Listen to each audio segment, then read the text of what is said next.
अरे होते सब होते और दुनिया में सब होते, होते सब होते और दुनिया में सब होते। अरे होते सब होते दुनिया में सब होते, यदि भक्त नहीं होते तो भगवान कहाँ होते। भक्त और भगवान के बीच में अंतर कितना है हम आपको ये भी बता दें।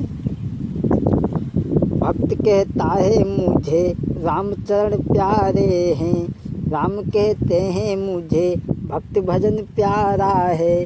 भक्त कहता है मैंने छोड़ दिया घर तुम पे, प्रभु कहते हैं मैंने स्वर्ग को भी सारा है। इसीलिए होते सब होते और दुनिया में सब होते, यदि भक्त नहीं होते तो भगवान कहाँ होते। भगवान ने देखा कि उत्तरा के गर्भ पर आपत्ति है, भगवान पहुँचे और उत्तरा के सामने पहुँचे। बोले उत्तरा, थोड़ी देर के लिए मैं तुम्हारे गर्भ की रक्षा अवश्य करूँगा, लेकिन तुम्हें थोड़ी देर के लिए माँ का भाव दिखाना पड़ेगा और मुझे पुत्र का भाव दिखाना पड़ेगा।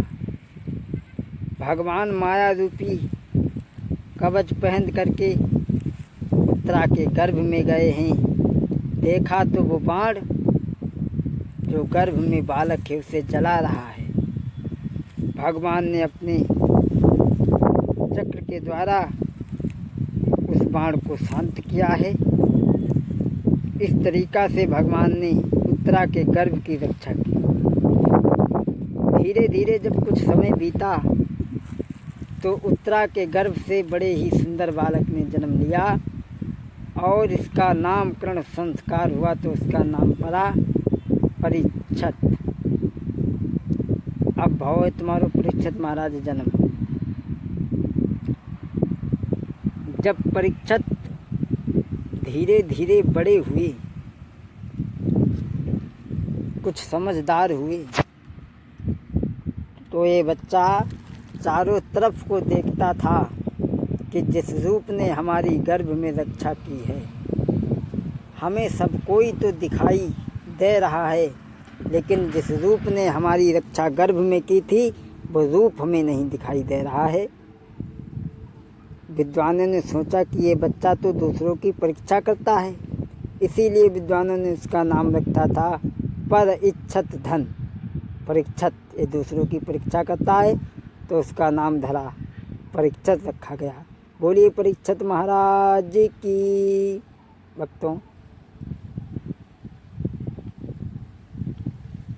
और इधर में परीक्षत कुछ बड़े हो जाते हैं और इधर एक दिन भगवान कन्हैया द्वारिका से चले हैं तो काफ़ी मलिन है, भगवान उदास हैं। धर्मराज की सभा में आए। धर्मराज ने पूछा, प्रभु आप इतना उदास क्यों थे? अरे आप जब भी मिलते थे तो हंसते मुस्कुराते हुए मिलते थे, लेकिन अब कारण कौन सा है? भगवान कहने लगे, धर्मराज अब द्वापर का समय जा रहा है, अब कलयुग आ रहा है, इसलिए तुम्हें राज्य अपने नाती को दो और तुम द्रौपदी के सहित पांचों पांडव हिमालय की कंदराओं में चले जाओ, भजन करो। उसी समय धर्मराज ने, पांचों पांडवों ने अपने नाती परीक्षत को बुला करके राजगद्दी दे दी और वहाँ का राजा बना दिया और पांचों पांडव द्रौपदी सहित हिमालय की कंदराओं में भजन करने चले गए। तो कौन सा समय था भक्तों? अरे द्वापर का अंत समय था, कलयुग की बारी आई थी। द्वापर का अंत समय था, कलयुग की बारी आई थी। मानो सुख सूरी डूबता था, दुख में अंधियारी छाई थी। पांचों पांडव चले जाते हैं। जब पांचों पांडव भजन करने के लिए चले जाते हैं, इधर परीक्षित राजा बन गए। और जब राजा बन गए तो परीक्षित ने एक दिन सोचा कि मैं राजा बन गया और मैं आज अपने राज्य में चल कर के देखूँगा कि हमारे राज्य में कौन सुखी है कौन दुखी है। अगर बंधुओं जिस राजा के राज्य में प्रजा दुखी है तो उससे बड़ा कोई अधर्म नहीं है।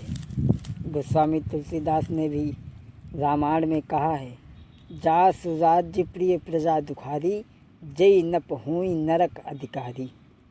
परीक्षित ने कहा कि आज हम अपने राज्य में देखेंगे कौन सुखी है और कौन दुखी है।